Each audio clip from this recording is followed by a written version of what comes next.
Your baby is communicating with you as you're in labor. Like if your kid is needing help wiggling through the pelvis, it'll put pressure on a certain side. And so mom needs to be able to move, squat. Like there are loads of positions that women don't even know why that they're getting into it, because their baby is sending them a signal of like, hey, I need assistance.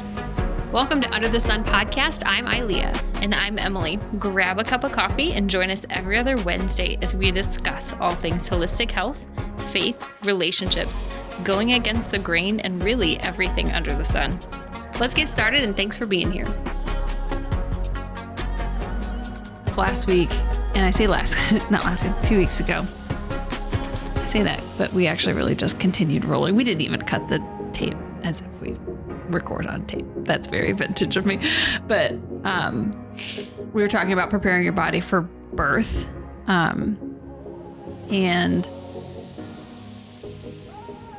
through all of my research, I've read that yoga is like the best way to prepare your body for birth because it's slow and intentional, and it requires you to do deep breathing.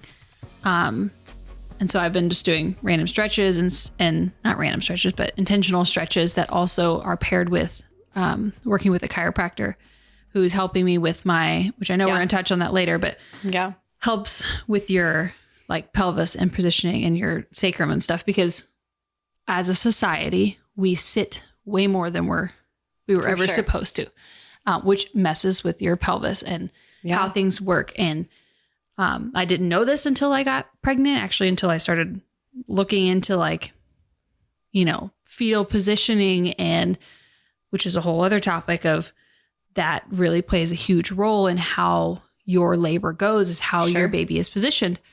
And also, like, is your pelvis aligned? Like, have you sat your whole life with your legs crossed? Like, because that is considered like horrible for your pelvis by everybody who, especially during pregnancy. Yeah. Well, you think of like these African women, like there was a documentary that I watched years ago. I think it's just called Babies. Have you seen this?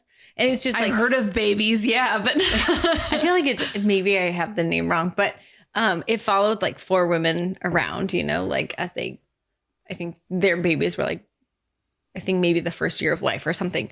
And so there's, the lady like in African tribe, and she's like, everything she does, she ends up in a squat. Yeah.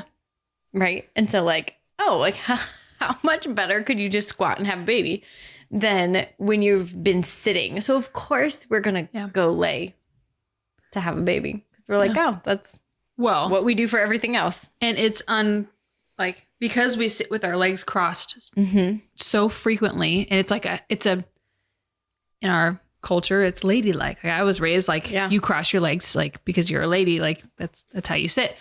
But when you cross your legs, it actually requires you to lean back, especially when you're pregnant. Sure. Which actually, if you lean back too much in pregnancy, your baby is more likely to be in a non-optimal position.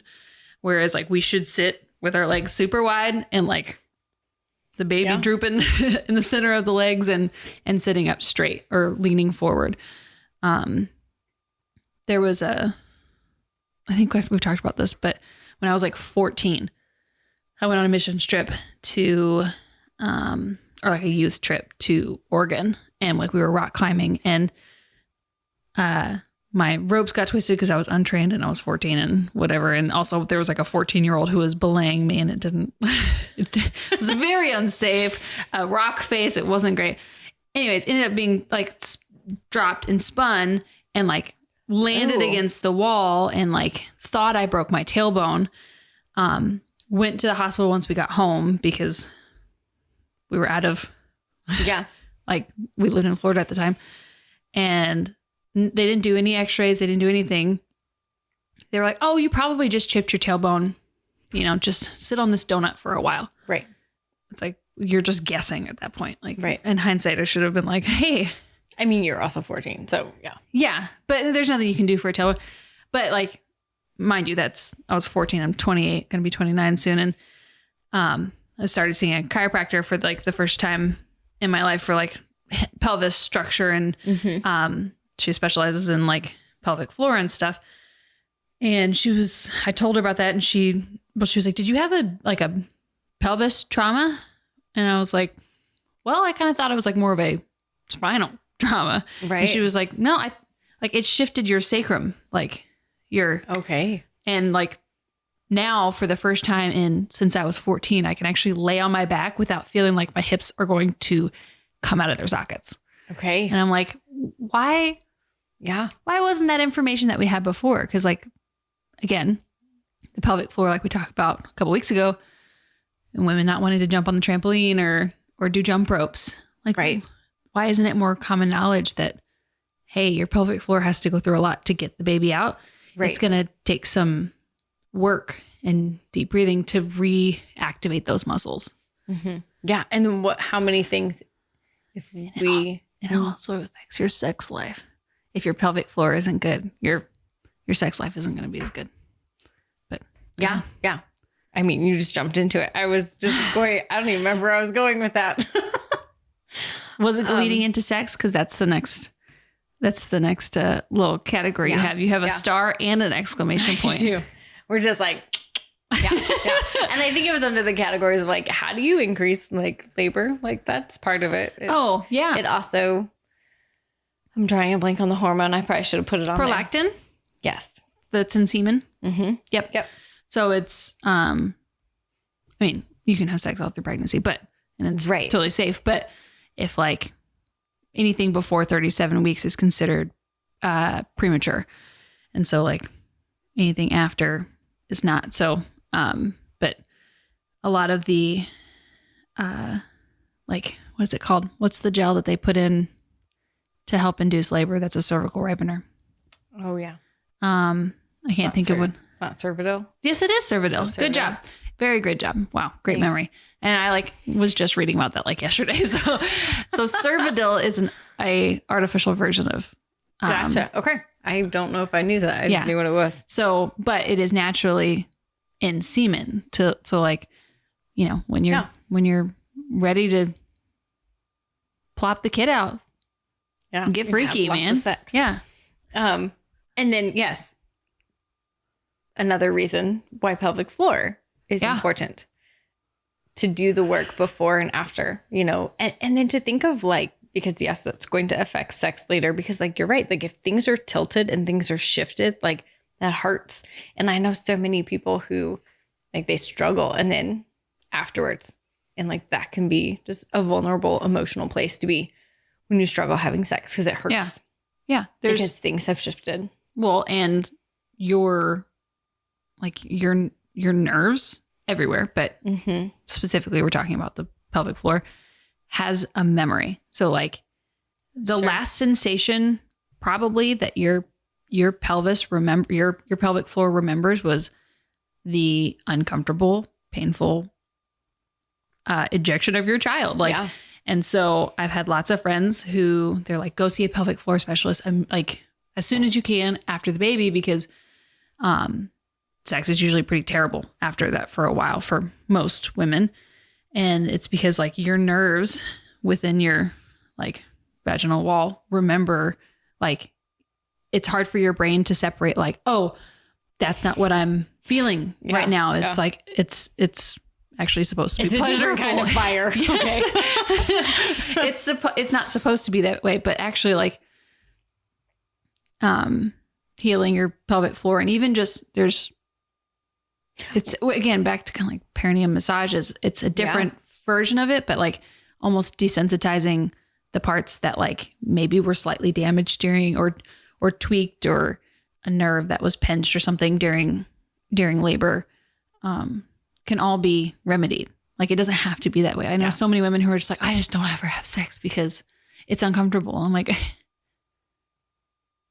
I'm sorry for one thing. Like there's a lot of people don't even know that pelvic floor specialists exist or like what they are. Right.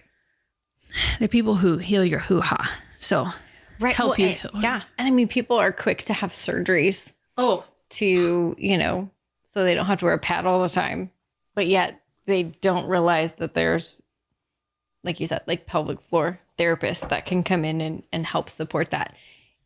And another, again, this is just even more important reason why things like your red raspberry leaf and, other things are just so important because, again, like you want, like the dates, like you want baby to come out with the least amount of trauma for your body, for their body. Yeah. And then you're able to bounce back quicker.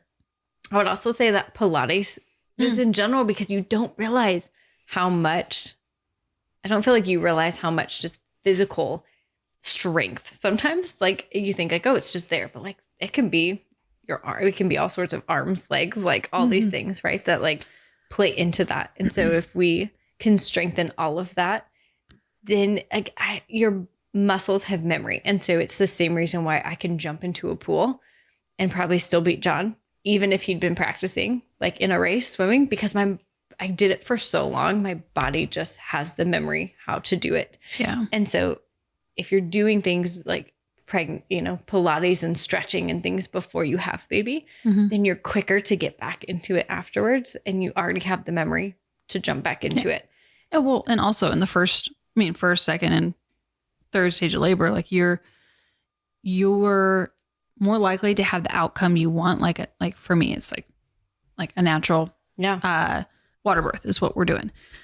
And it is evidence-based to not be using a continuous fetal monitoring system. It is evidence-based to not be constricted to a bed or restricted to being in a bed, because your baby is communicating with you as you're in labor. Like if your kid is needing help, like wiggling through the pelvis, it'll put pressure on a certain side. And so mom needs to be able to move, squat, lean against your husband or whatever, like lunge. Like there are loads of positions that women don't even know why that they're getting into it, because their baby is sending them a signal of like, hey, I need assistance, just kind of like moving through the birth canal. And so again, doing Pilates or something active to strengthen those muscles. Cause like it, I think I just read it this morning. I was reading Ina May Gaskin's that for first time moms, it's for one thing, your average, they go 40 weeks and 6 days is the average for first time moms. But for labor, it said it can last anywhere from 4 hours to 24 hours. And so, it is a marathon. You're prepping for the marathon of your life that you will remember for the rest of your life, or be so traumatized, hopefully, but you won't be, or be so traumatized that like your brain just shuts it off and doesn't remember it. But again, if you prepare your mind, your body, and your soul, and you educate yourself on what you want and what you don't want, and prepare for an evidence-based birth, and all the better. Yeah, for sure. I feel like that is a good way to segue into just kind of choosing your care team, kind of your birth plan. I'm so passionate about there is this documentary. Have you watched this documentary called The Business of Being Born? Yeah. I just like learned about it this week. Oh, really? Like, I figured you had watched it, but I think I own it on Amazon Prime. Okay. You can watch it through my account. Like it's good. It's old. It needs to be like, someone needs to make another one. I volunteer as tribute. I would gladly I gladly volunteer to like make that documentary. Actually, I totally like a dream. I want to. Let's do it, Dave. Dave, you up to that? Well, Dave knows, because I listen to this podcast all the time, Down to Birth, that there's a midwife, Trisha. Oh my gosh, Cynthia Overgaard and Trisha Ludwig. Thank you. Got it. I was ready for it. He was ready. But I was like, my goal, I was like, I want to do a documentary with them, because she's a midwife and a board certified lactation consultant. And then that's awesome. Cynthia is a hypnobirthing instructor and birth advocate. And I've learned a lot from them. And so has he by proxy, because I'm like, here's this podcast, listen to it. But yeah, The Business of Being Born is good. It is old though. It's from maybe early 2000s. So, but it's still great. And for somebody, especially for someone who like, it doesn't. Yeah. Cause really I challenge all women who are pregnant. And if you're a random dude who's listening to this, hey, what you doing here? But just kidding. Welcome. We're happy you're here. Is like, I challenge you to like, get silent and then envision what you want your birth to be like. And if you're envisioning like A hospital, great. If you're envisioning it being on your back, I'd ask you, why do you think that? Is it because that's what you see on TV all the time? Because that's how the media and TV portrays it, even though that is not like an evidence-based way to give birth. Because like I can't remember the guy's name, but it's a doctor from like the 1800s who decided, 1900, I can't remember, but he decided like, I can't see when women are like on all fours or, like crouched or whatever. I can't see very well. So let's just, everybody who births in my clinic or I come to your house, you have to be on your back. And we're still following that.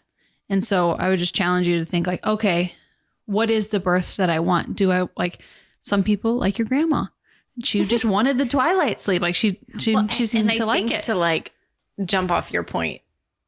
And I use this quote for all sorts of I mean, it's taken out of context often, but C.S. Lewis's quote, we settle for mud pies in the slums instead of, a vacation at the sea. Yeah. And this idea that like we can sit and we can envision it. But the challenge is, what if you don't even have language for that yet?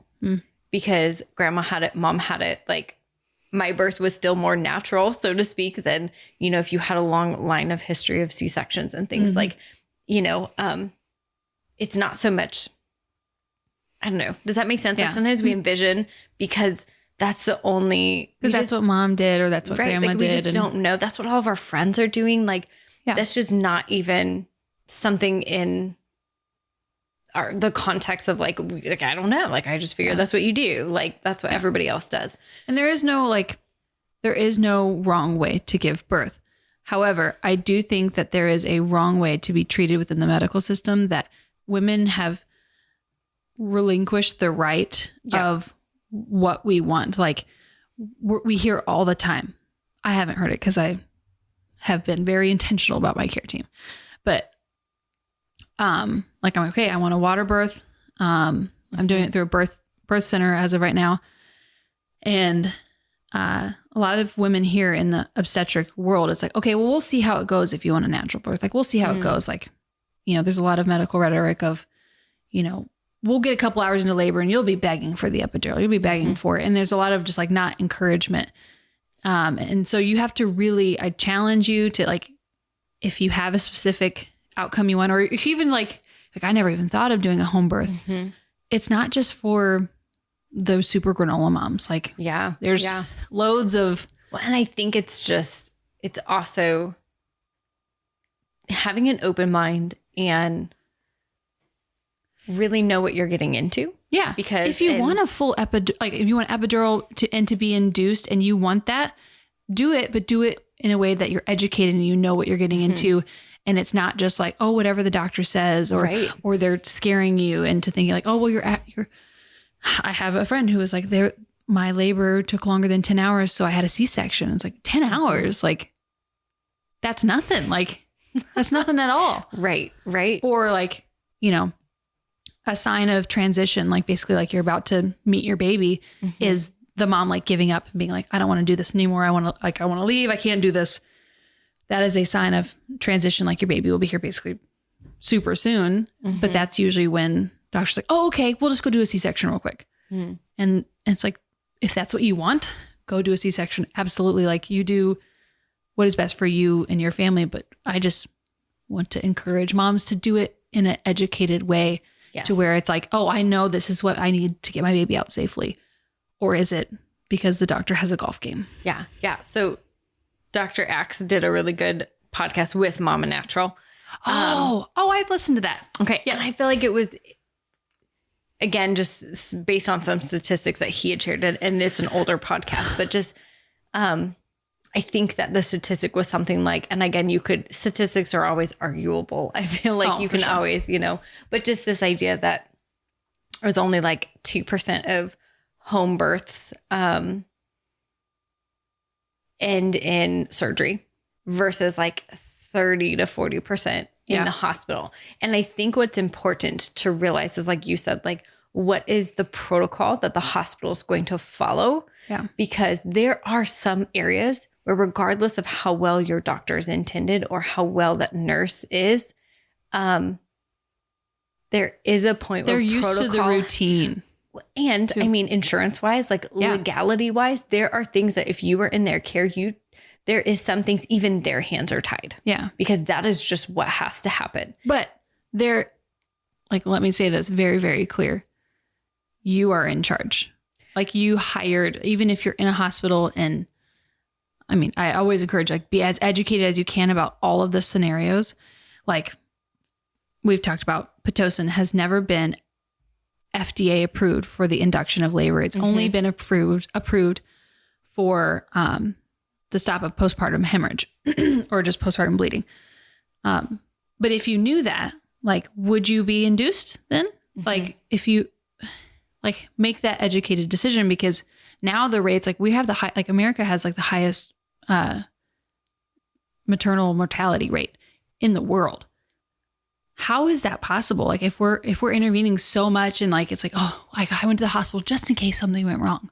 Like, well, that's where most of the births are happening and we're having really high mortality rates. Like what? Yeah. Then it's not working. Yeah. Cause I think, to go back to your point, that you do, regardless of whether you believe you're in control or not, when you go into a hospital, you do relinquish control to some degree. I disagree though. Like you may think, but I'm saying like no doctor's going to let you sit there and like keep going when you're like, they don't have a choice legally though. Like I have looked into the laws, like they have no choice but to, unless like you are coding and you're not coherent, like you are in charge 100% of beginning to end. If you walk in and the first intervention is they want to put an IV in, you can say, no, I don't want an IV. Like they'll label you as non-compliant. Yeah, non-compliant or a difficult patient, which boo freaking who? Yeah. I'm paying you to help me get this baby out, like to supervise. Like I really hate the term of, oh, this doctor delivered my baby. It's like, no, you delivered your baby. Your doctor assisted you, but you have full legal right even to say like, okay, if your doctor comes in, it's been 10 hours, time to do a cesarean. You have complete 100% right to say, why? Give me the evidence. What happens if I don't? And you say, no, I'm just going to wait a couple hours and see what happens. Doctors don't like it. Guaranteed. Hospitals don't like it. Nurses don't like it because it doesn't work within the business. It's not profitable for them, but you have 100% right. There was a podcast episode of Down to Birth where a woman, like she transferred out of that hospital to go to a different hospital because the doctor wasn't respecting her wishes. And she's like, I'm paying you. And he's like, well, I'm the doctor on call. And he's like, if you don't like it, you can get out. It's like, okay, well, sure. All right, see you, buddy. She did. She left. And she went and had a natural, like 2 hours later, a natural birth at a different hospital up the street. And it's, you have full control. Like, I know it feels like you don't. We just have to get, I hate the word empowerment. You have to empower yourself of like, this is like, I'm in charge here. Yeah. And I think that some of it is tough. Like I hear what you're saying. I've had several people recently, and I guess it would be more in terms of the intervention that was done on their children post delivery. That was not part of the plan. And once it's done, it's been done. Yeah. And what do you do? Well, I think that goes back to the very beginning. It's like, okay, so I guess why are you in the hospital setting? And also, as much as you should research your birth and what you want for your birth, you should also say like, by no, like any means necessary, the kid does not leave my side, does not leave the room. Everything that is done to the kid, like I want run through me. And it's because truly, I mean, because people are like, oh, I get so like puffed. I get so winded and sweaty because I'm passionate about this, but like they like to normalize or encourage you like, hey, let me take the baby to the nursery. It's like, but they're doing things that you did not consent to. And just because it's their routine doesn't mean that it's because what you want. Yeah. And usually the kids go to the nursery because it's more convenient for the pediatrician to see all the kids at once and not have to deal with the parents and just do their care all at once. And then they can leave. Let's be honest. A lot of moms are like, great, cool. The minute I go home, I don't have this care.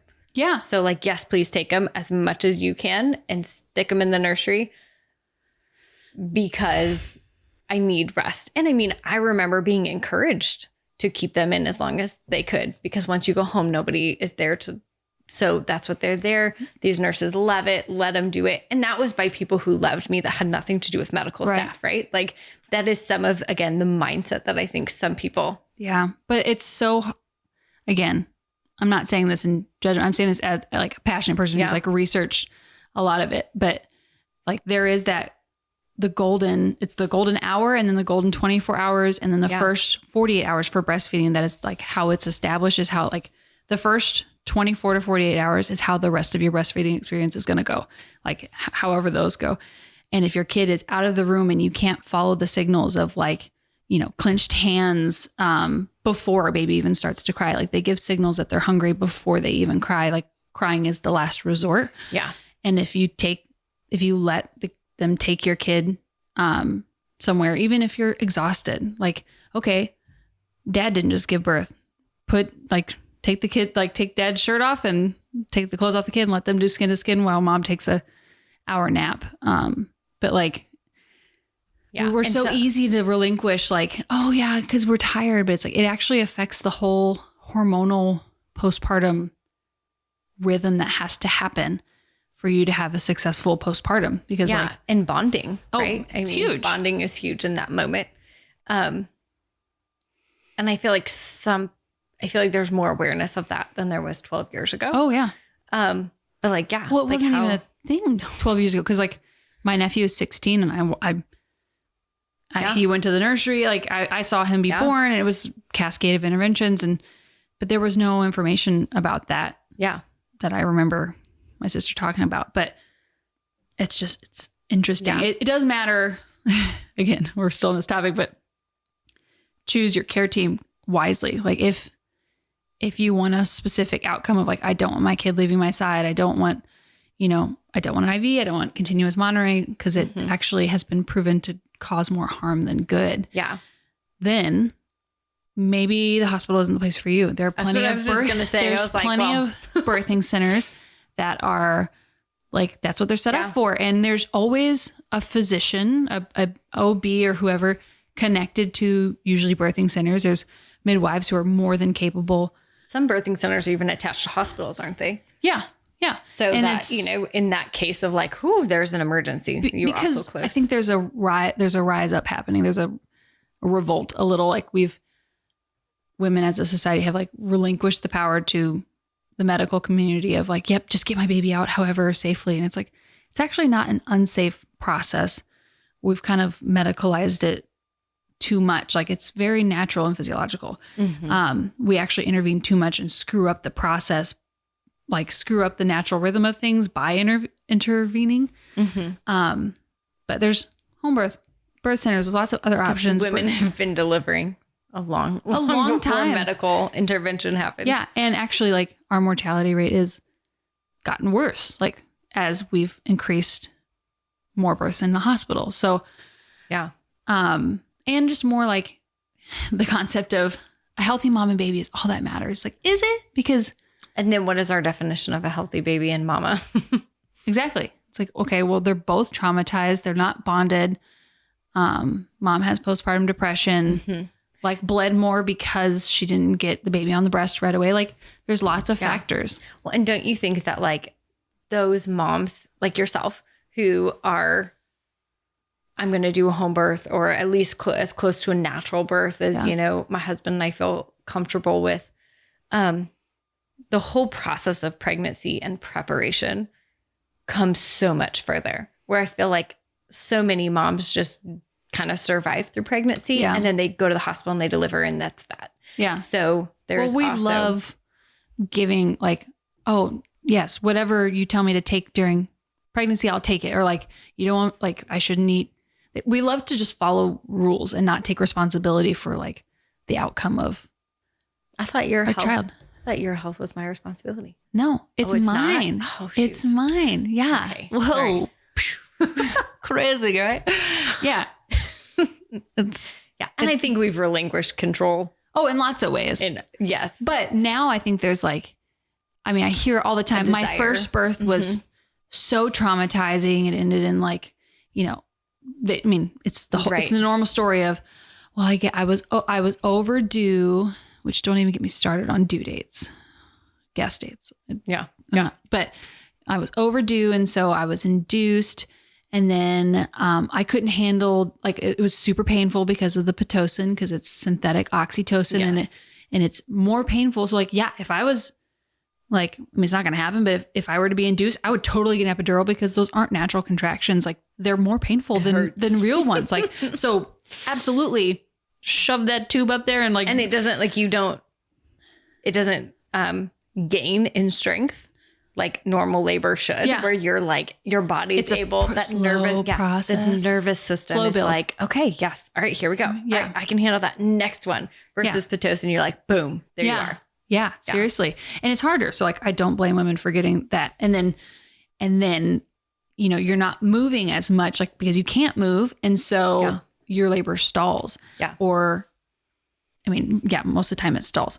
Yeah. Or you're doing the continual fetal monitoring, and then like Pitocin is proven to lower the heart rate of babies. So then your baby's heart rate drops, and it's, we're so panicked because your baby's heart rate drops. So we should just go into a C-section. And then, so basically all these women, I've heard that story in some form or another, where they're like, okay, that was my first birth. Now I'm going completely like jerking the wheel the other direction. I'm at home. I have a midwife, because like, it doesn't have to be that way. Well, and it's good.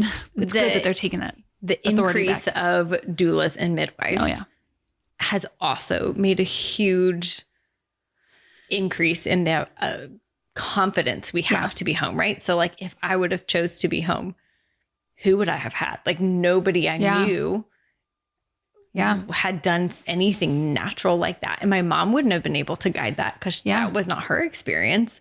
And then you have the fear of like, right? I mean, what am I even supposed to do? Versus having like regaining that confidence, because now we have this whole huge community. And then even though like when you go through it right now, you have the ability to support someone else in a different way, that that's a whole new generational thing. Yeah. That gets to happen. I think it's regaining what we gave away. And I'm so excited about it. Yeah. I'm so excited. I texted my doula, Shannon Bacchus, and she was like, I was like, hey, would you ever be on my podcast? And she was like, oh my gosh, I would love to. Yes. So she's going to be on the podcast. That. Okay. And I'll probably see if she wants to come back after to talk about my birth too. Cause like, I'll share everything. I have no filter. I'll do it. I traumatized a guy at church because, oh man, it was so funny. Oh man, it was so funny. I had filmed like the finding out I was pregnant and posted it to YouTube, and telling Dave that I was pregnant, and filmed all that and posted it to YouTube. And he was like, it was right after I posted the finding out I'm pregnant. And he was like, I was like, that's so cool that you filmed it. Like, what a great memory. He's like, yeah, but you won't film your birth. And I was like, oh, I'm absolutely filming my birth. He's like, yeah, but you won't post it. I was like, oh, I'm absolutely going to post it. And he was like, but you won't you won't post it, right? And was like getting so uncomfortable doing so many hand gestures. You're like, I'll warn you, buddy. You don't have to watch that one. And I was like, I mean, I'll blur out, but like, I'm going to post it for sure. And he was like, that's great. That's great. He's like, he just stopped making eye contact and was looking everywhere else besides my eyes. And I was loving it. But I'm like, that's just who I am. Like, Ilea loves the awkward. I love it. And I love oversharing moments. Because like, I don't know. For me, that's how I connect with people. I'm like, if it's all surface level stuff, like if we can't talk about poop, I don't want to talk about it. I don't want to talk to you. So Dave was like, I hate my life. What did I do? Anyways. Okay. All right. Let's talk. So what is your team made up of? What would you say? Your care team? Because even that concept, I feel like, is beautifully new, right? Like, and again, don't you feel like that also translates like further into life? Like instead of like, I just go to the doctor when this happens, or I just like, we're singling things out instead. It's like, no, like what is my care team when it comes to supporting my pregnancy and delivery? And then that transitions into your care team for your daughter and your care team, for postpartum. Cause I had somebody the other day, they said, do you think the reason why some women love pregnancy? And again, these were women who, you know, had just gone the normal conventional route. They were like, is because of the fact that that is the only time in your life where everyone like supports you and like loves on you and like boosts you. And then like the minute you have a baby, it's like, all right, now we're done. Go back to life, you know? And just again, the idea that that feels so wrong and like we should change that so that women feel supported a year and a half after baby's born, like, you know? Yeah. So anyway, keep going. I just thought care team, that kind of transitions longer even. It poses the question of, let me back up. My care team is very small. It's midwives and my doula. And your chiropractor. And my chiropractor, who has turned into a friend, and it's great. But small, and there's lots of evidence to show that continuity of care is directly correlated with birth outcome. Yeah. Of like like mom's expectations of the birth is directly correlated. So I'm excited with the support team that I've built just because it directly correlates, and I'm excited to, we were just talking about, I'm excited to eventually share that story. But would you define the difference between a midwife and a doula? Because I feel like not everybody knows the difference. Yeah. A midwife is, so they're just as educated and capable as doctors. Like they have their, I don't know, their full degree. I don't know. I'm not a midwife, but doulas are, they're like more as like a support person. So they'll help you with education of like, you know, stages of birth and help you during labor, with like comfort measures of like, you know, compressing your hips and, you know, showing you or guiding you into what positions might feel comfortable for you because they've experienced lots of birth, helping to educate the spouse on what's going to happen and like letting them be focused on you and like giving you water and snacks and, you know. Which is another thing that happens when you're in the hospital. You do not get to eat. Which you can if you just say, I'm going to, and then you do it. Like they cannot force you to not eat. They are not in charge. Because that is not, again, that rule is because just in case you have to go into a C-section, you may aspirate. But if 50% of people aren't getting like nutrients while you're in labor for 24 hours. No wonder your labor stalls. Yeah. Because your body's like, oh, okay, we're done. It sends you into, if you're hungry, it's like, oh, now it's not a good time to have a baby because we don't have any food to sustain us. Yes, anyways, yes. But anyway, just a midwife, great, reason to have your baby at home. You can eat. Yeah. And midwives do everything a doctor can. They can order labs. They can do sonograms. They can do blood work. They can do literally everything a doctor anything can. An OB would need. The difference is that I would challenge you to think like even just your OB appointments, how long do they keep you waiting? And how long do they take with you when you're in the room with them? Like on average, midwives will spend up to an hour with you answering your questions, educating you because they want you to be educated even more than you probably already are. Doctors, usually it's like the average. Again, I talk about this podcast all the time because I listen to it all the time. But Down to Birth, they did like a poll and it was like people who visited OBs usually waited in the lobby for 45 minutes to see their OB for 5 minutes. Whereas midwifery care is you basically barely even sit down and then your midwife is there to talk to you. And then she is there with you until she's done. Like he or she is done. And it's, when you feel like you're a person to your care provider, I don't know the term. I don't like that term, but to the person who is going to be there for your birth. If you feel connected and understood and heard, like that will just, you're all the more likely to have the outcome that you want. Yeah. So, yeah. And you can freaking eat in pregnancy or in labor. Like even if you have an epidural, you can eat because even if your nurse is like, you can't do that, ask them why. Just be like, why can't I? And then they'll be like, I don't know. And then, or be like, aspirate in case you have a C-section. I was like, well, we'll cross that bridge.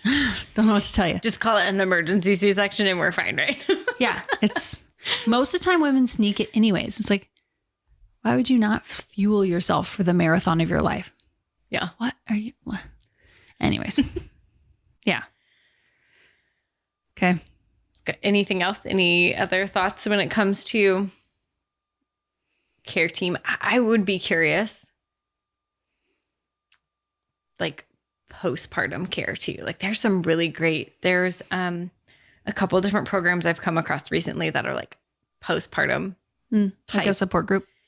Yes. And practitioners and nutrition, just like, okay, like again, it's a different beast. Yeah. I would say before we my brain switches to postpartum, ask whoever you're going to, ask them what their cesarean rate is, ask them what their protocol is. If you're overdue, ask them, like, just be curious, ask questions, and they will most of the time be honest. Like, what is the reason you would give a cesarean? What is the reason you would want to induce? And a lot of the times they'll be completely honest with you. Well, I don't like it if, a woman labors over 10 hours. So, okay, well, that's not evidence-based. So that's not going to happen. And like your care team that you're building, they'll show you who they are before. For sure. Cause like a lot of the times someone will be like, yeah, we'll see how it goes when it's time. But like, you don't want to be switching care providers at 42 weeks if you don't have to. Yeah. Well, and going back to that protocol, like just, it's helpful because in that moment, right? Like if you don't know what the protocol is, you may not be thinking like, wait, what are you doing? Why are you doing this? You're like, I'm in so much pain. Like, I don't feel whatever the case may be. Like, you may not even be able, it's like my grandma, right? Like, I get she was under meds, but like, she's spelled the name wrong. And just the idea that like, sometimes in that moment, like, that's not the time to try to be making decisions. Yeah. So it's helpful. Be frazzled with medical rhetoric of like, oh, like we need to do this because you had some wonky labs or some wonky heart rates. It's like, okay, wonky, like talk to me like I'm an educated woman. Like I know, like give me facts don't just say wonky in a general term. Give me show me what you're talking about and how it's evidence-based that is correlated with a bad outcome, whatever birth you want. Yeah. Like, why is that correlated? Ask questions and they'll show you who they are. Like, I was telling Dave just yesterday that they did a poll or like a get to know OBs in this like magazine or whatever. And they asked them all, why did you get into obstetrics? Why are you here? And a huge percentage, it was like 68, 70% of them said surgery. It's like, okay, well, if you got into it for surgery, maybe that's not the care team for you. If you don't want to come out of this with a surgery, if you want it, go for it. Like vaginal tearing, great, go for it. That's like, again, what's best for you and your, I'm not going to judge, like that's your personal decision. I don't want that for myself, because I prefer evidence-based practice. But because you're also thinking long-term. Yeah. Sometimes we're just too short-sighted. In our decisions because it feels convenient. So again, just that challenge in all things. Like, are we really taking time to say, like, what could this mean in 10 years? Yeah. Yeah, for sure. And always, I love the quote. It's like, where ideal is lacking, grace abounds. And so there's times where there's not an ideal situation for a multitude of reasons. And I mean, I know people who've had emergencies that placed into like something happened. Things happen. Everything right. Yeah. Yeah. And you need like surgery is a great thing when you absolutely need it. Yes. Like medicine shines in an emergency. Oh, for sure. Like I'm not saying that there's not, they absolutely have value. Like they have saved lives for sure. But I think we've gotten to where it's more, it should not be 50%. Like why? If so, then what is happening with the prenatal care that's making that happen? Right? Sure. Like, if it's not then the cascade of interventions, then somebody needs to look into why is this happening then? Is it prenatal care? Is it because you only spend 5 minutes you don't actually know your client super well? I don't know.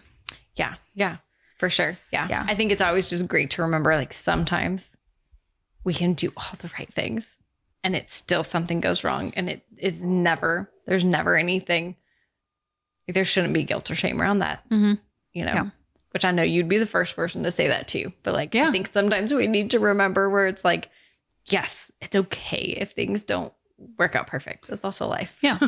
Yeah.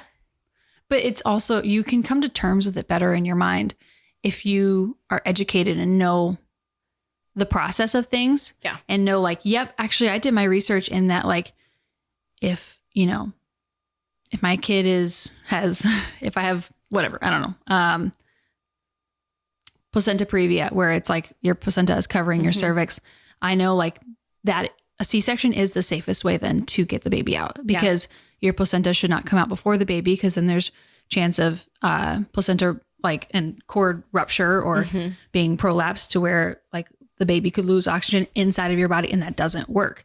Like it is the best then for mom and baby to have a C-section. There are ways when like it is necessary, but if you knew that beforehand, you can come to terms with it like, yep, I'm doing the best thing for my kid that I can. But if you didn't know, like, educate yourself. That's all I say. Any parting thoughts? I don't think so. It's good. Okay. Hopefully lots to think about. Yeah. I love it. I freaking love it. Yeah. We'll put some book recommendations in the show notes. And also I'll list a couple of the Down to Birth podcast, which has been a tremendous resource for me.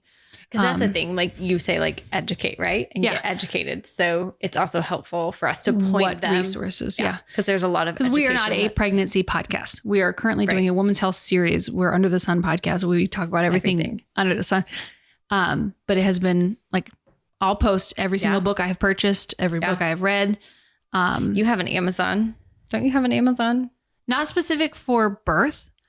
But you could. But I could. Like I'll create a Amazon shopping list of like your favorites. All the things. Yeah, because it's.